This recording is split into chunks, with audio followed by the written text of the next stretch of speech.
In the time before the Titans, before the gods of Olympus, a great battle was waged. Hello there, Sir from 17 once again.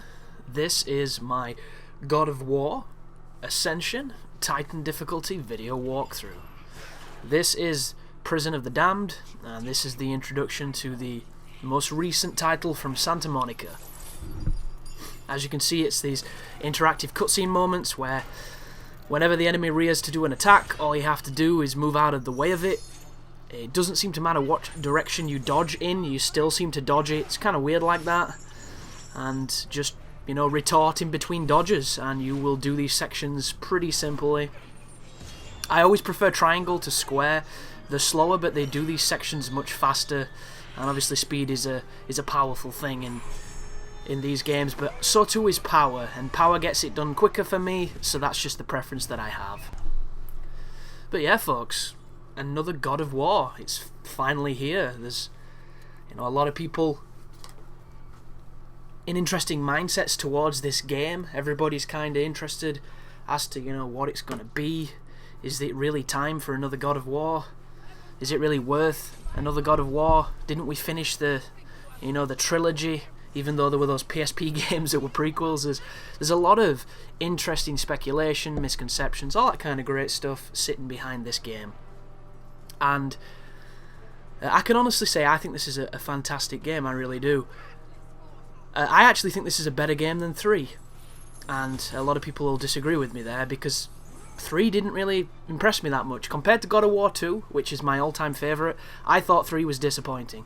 It's still a great game, it's still miles above most games, but it just didn't wow me like 2 did. And there's parts of this game that, you know, really put me back in the God of War mood, really reminded me why I love this series. And this section here, when you're taking on the bugs, all you want to do is spam grab. There's really no point in doing anything else, because all it's going to do is open you up to get slapped. Pretty much every enemy that doesn't have armor, you want to spam grab. It is the safest and most effective way to deal with absolutely everything.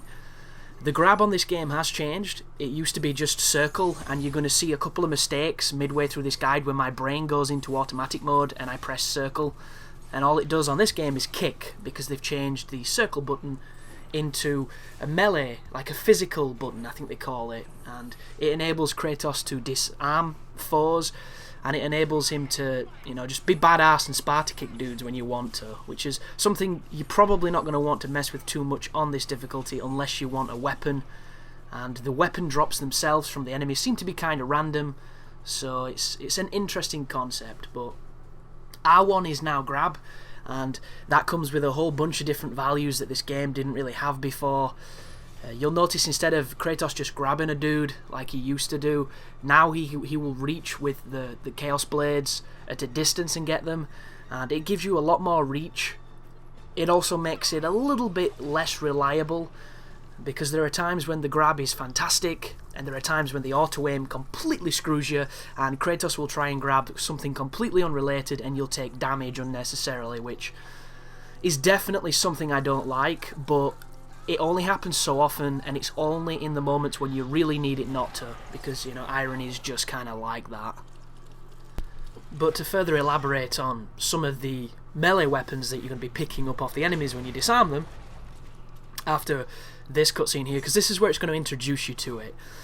Although all you're going to really see from me on these moments is, you know, R1 then circle the game, because it is the most effective way to stay safe and to destroy large groups of enemies. Because what happens, guys, is when you grab an opponent, and when you're in the process of throwing them, you are afforded invincibility frames, and this enables you to manage a full group of people with very little damages. Sometimes you do get unlucky and you get hit the moment you're vulnerable, you know, sometimes your grab misses and you get hit, things like that. But there are certain parts of this game, especially on Titan, where you're just going to get so much safer by throwing enemies during boss fights, during, you know, the Cerberus fights. There's a handful of things where it's definitely going to help you out. And these dudes here, they're not that fun to fight, really, so I don't mind doing it at all. And that's one of the things I've always really liked about God of War. The combat to me is simple. It's always been simple, but there's a subtle beauty in its simplicity that makes it fun. And even this, as you know, as spammy as it is satisfying to do because the game gives you the appropriate feedback. And it's the same with the moves. I'm very simple when I play these games with my combos. I'm a pure efficiency guy on God of War. Like, I very rarely do juggles, you know, fancy bounces, jumping up, all that kind of stuff. I would much rather just do square square triangle, which is the plume of Prometheus, which is easily the best and most effective move on the game. You know, every so often I'll do something a little different, but for the most, you know, it's just pure efficiency. And you'll notice we've picked up a weapon. This is the sword off these people. Throughout the game, you're going to come across a handful of different sub-weapons.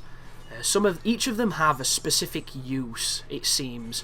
You know, some are good at range, some are good at making you move faster, some are good at crowd control, but they all have one universal property, and that is the disarm. So if you hold L1 and you press circle, you will effectively throw the weapon. And while the weapons are great, and I would definitely, you know, recommend you experiment with them to see what works for you, to see if you can find any new strategies. I personally only carry them so that I can use the disarm. Oh, sorry, so I can use the throw when you get rid of it, the discard, sorry. And the reason for this is, if you do it against a heavier opponent, it immediately puts it into the quick time button range. And it's not always a kill.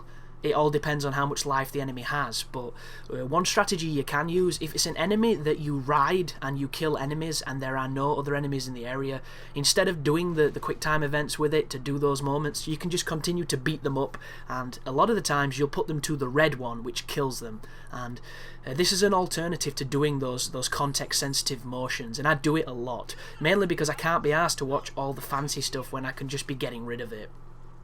So it does have a lot of uses, but as I've mentioned, everybody's going to have their own favourites, everyone's going to find their own strategy with them, so I would definitely recommend just experimenting with things.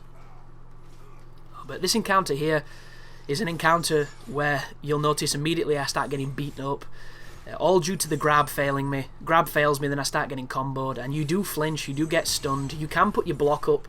It's just sometimes when you commit to doing the throw chaining, the last thing on your mind is blocking, because you don't need to do it. That being said, the block on God of War is supremely powerful. It's too powerful, and it's one of the reasons why I've always thought that these games were safe. And what I mean by safe is, there are very little situations in this series where you feel like you're in trouble, because nothing goes through the block. And I think it's a fantastic thing, but I also think it's a detriment, because you're too safe, and the enemies don't grab. For instance, on Ninja Gaiden, you can block a lot of things, but if you start blocking, the enemies will do the unblockable move. And on God of War, enemies have unblockable moves, but there are far more enemies that don't.